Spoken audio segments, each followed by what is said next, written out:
Well, hello again, good morning and welcome to sort of sunny Wales. I've actually come to Penrhyn Fen, area I've been before, only once before to be honest with you. As you can see, it's a bit socked in at the moment up there, but if I just pan round to behind me, so ignore all the traffic and the construction that's going on in the main car park, but you can see there's some lovely mist on these hills and stuff, on mountains.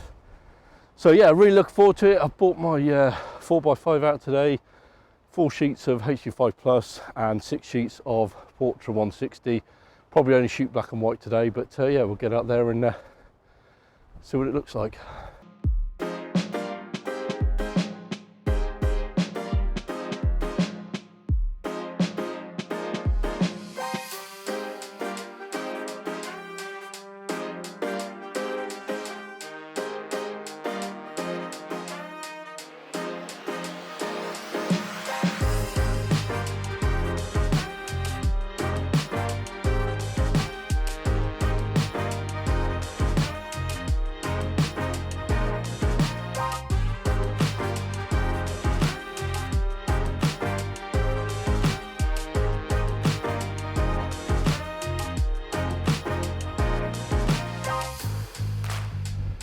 Right, welcome to the top of, not quite Penrhyn Fen. Penrhyn Fen is just sort of the next peak along, but this is the sort of the first one you come to. You can bypass this one and walk down the bottom road, but I just sort of come up here because usually the view up here is usually beautiful. There's actually a lake or tarn or blee or whatever they call them in Wales just down there.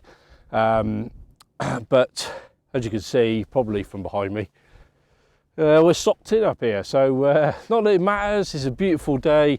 It nearly killed me coming up that hill, I'm going to be honest, but that's just me. I'm unfit.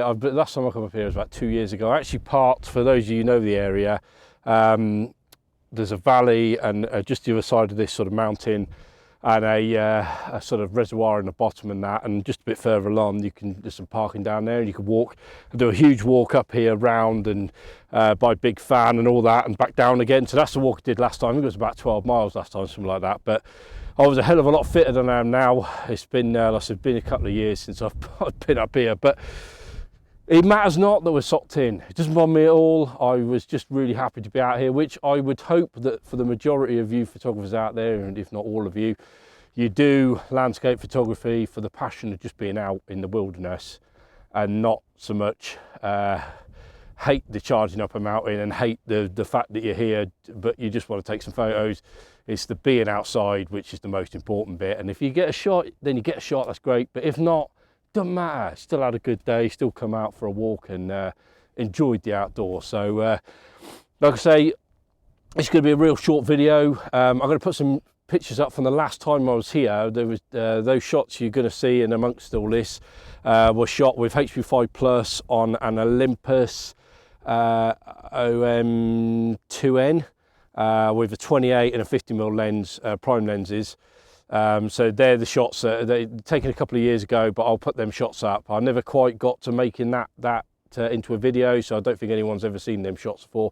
So I'll dot them about now just so you can get a view of what it's supposed to look like up here when you've got a clear sky. So I did have a feeling it was going to be like this today, but I denied last night about coming out, do I, don't I? I sort of had a bit of a sort of moment last night of, do I come here, do I go to the forest, do I do just a city run around Bristol again, or you know, do I go somewhere else, do I go to the coast and this and that? And I thought, no, I'm just going to come here, whatever. I'm coming here anyway. I decided earlier on in the week I'm coming here.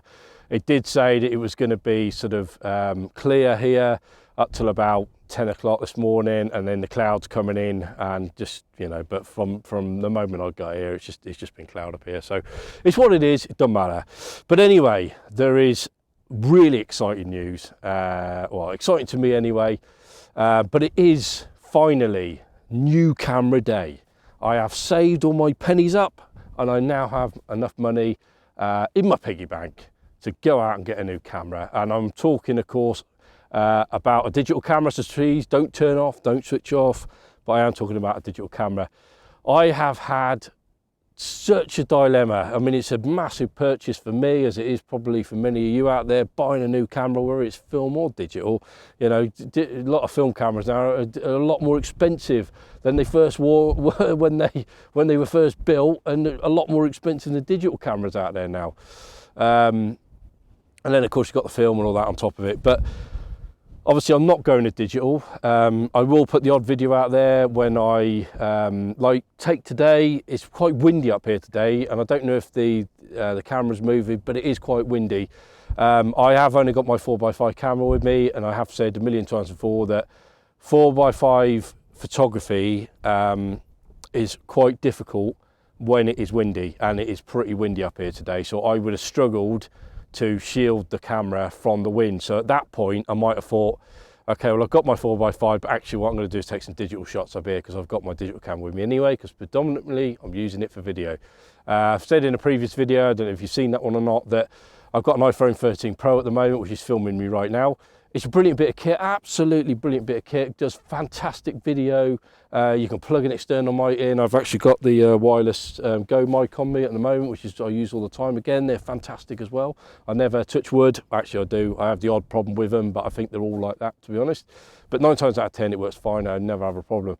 So yeah, the workflow is really easy. I use Adobe Rush, so I can put, you know, all the clips straight from my iPhone into Adobe Rush on the app, and then I can build that, put the photos into it, and it is brilliant. My workflow is brilliant. I can't fault it all, but what I'm finding is I've sort of outgrown that workflow now, and I've just recognised that I use my phone for other things. It drains the battery. I don't generally, you know, I have got a power bank with me, but I don't use it. That's just an extra bit of faff again. And, you know, when someone rings me, of course, you know, I'm then sort of, my watch starts ringing, and it's just, I'm using it for too many things. I also use it for a GPS as well, to see where I am. When I do a longer walk, I find that actually I drain through the battery quite quickly, and I've had that happen a couple of times in the past, where I've been out on a walk, and of course I'm using it for a GPS, I'm using it to film, I'm using it as a light meter. Obviously I'm not so much anymore, because I've got a analog light meter now, but I'm just finding that I've outgrown it basically, and that's it. I'll still be using it. It's great for handheld. The image stabilization is brilliant, but I just want to push my film aspect of what I do on a bit further, and I want to start filming in log profiles and raw profiles, and getting into a bit of color grading and a bit more cinematic look, and, you know, just that sort of thing, and start playing with that sort of thing. And yes, you can do cinematic stuff on an iPhone, but I just want to take it that bit further. But so I've been backwards and forwards through all the camera brands. I'm not aligned to any of them because I don't have existing glass for any of them. I used to be a Canon shooter, and I had EF glass, I think it was, with a red band around the outside. I used to have a whole load of that, so I would have stuck with Canon because I'd spent all the money on the glass. Then when I had a Fuji set up, I had about 6 Fuji lenses. So when I had that set up, I would have been drawn towards a Fuji setup because I had the glass to go with it. But I'm starting with no glass, so I'm sort of in that market now of a completely new customer, technically, to digital.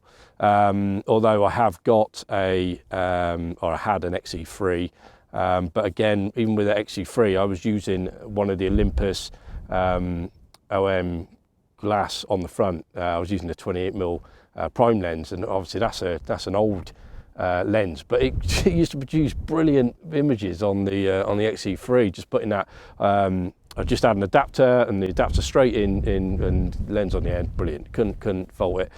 But now I'm sort of starting afresh, so I just need to think what I'm going to do. So the aim of today, the plan for today, was to come up here, hopefully get a shot, nice sunrise, whatever. But it was a beautiful sunrise, don't get me wrong, but just it was completely sucked in up here, and it is now. I am going to hang around a bit and see if anything happens, but I think this is in now for the day.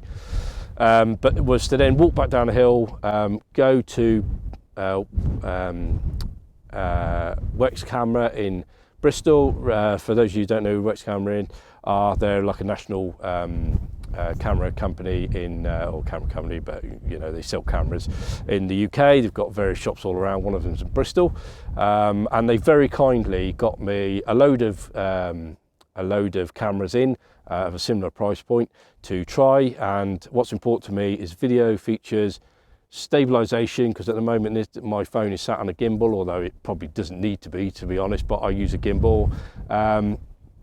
Yeah, so it needs to be stabilized, so I can get rid of the gimbal, and it needs to take good stills, because I still want to take digital photos, so it has to take good stills. It needs to have a good range of lenses, and what I've noticed today, which has really been highlighted to me today, and I did think about it a couple of times, but sort of just put it to one side and just dismissed it.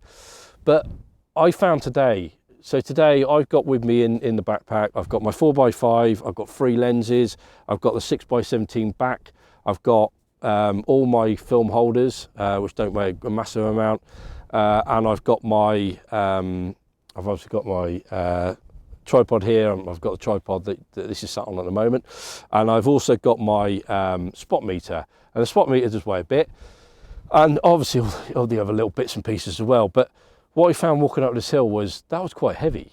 That was quite heavy. And obviously what I'm now looking to do is to still bring my phone up, but have that in my back pocket and actually carry a digital camera and a lens up to somewhere like this. And that's extra weight. So I am looking to get a Peak Design clip to sort of clip on here, so I can carry the camera here, just to sort of, because at the moment I'm sort of carrying two tripods like this. If I had the camera there, it should help with the weight, to have it on the front and not in the bag on the back. So weatherproofing or sealing on the camera is important. But it just sort of occurred to me really that I've just got to remember why I'm getting the digital camera. It's not to replace my film, absolutely far from it. I've actually just ordered myself a new film camera that will be delivered very soon. Thanks for all the suggestions on looking at different rangefinder cameras. I actually looked at all them, like the Canon P and them sort of things. Beautiful bits of kit, even looked at the Nikon ones as well, beautiful bits of kit.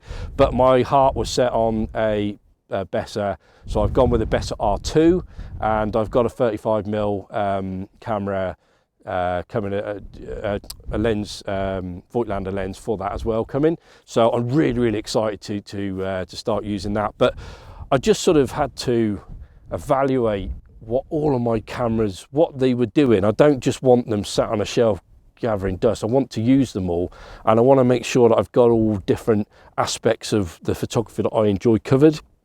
I'm not a wildlife shooter, and I'm not like a motorsport shooter or a sport shooter, so I don't need like a fast camera or anything like that. So I've sort of just settled on the fact that I've got my large format camera for doing scenes like this. I've got my 6x17 back for them beautiful pano shots.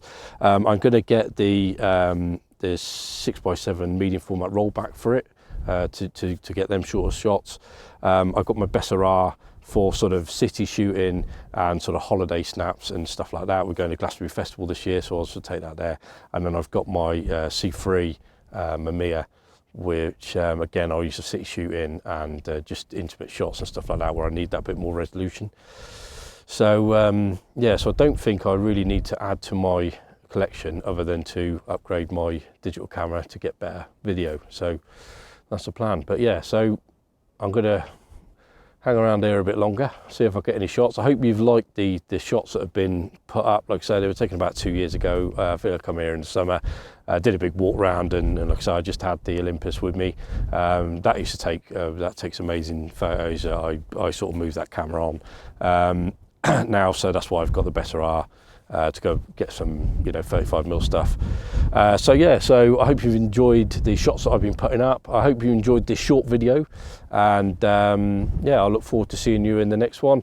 Like I said, I'll probably put this out as a midweek one, because like I say, it's not really been a it has been a chat about photography, but it's not been a chat about it's not been a walk and talk shooting and all that sort of thing, because like I say, there's sort of nothing to shoot here. Well, there is stuff to shoot here, but I'm not going to crack the 4x5 out in this wind to get some mediocre shots. I'd rather wait until I had some decent interest, and get the big vista from up here. But yeah, so I hope you enjoyed that. for those of you out there that are obviously looking for a new camera, it might be digital or film, I guess the message from this video is, having just learnt this myself walking up here, and it took me back to when I used to have an R5 Mark III. I had a load of glass for it, used to put it in a backpack and almost tipping over backwards. I had that much stuff in the backpack. Is just think about what you're doing or what your application is going to be with that camera.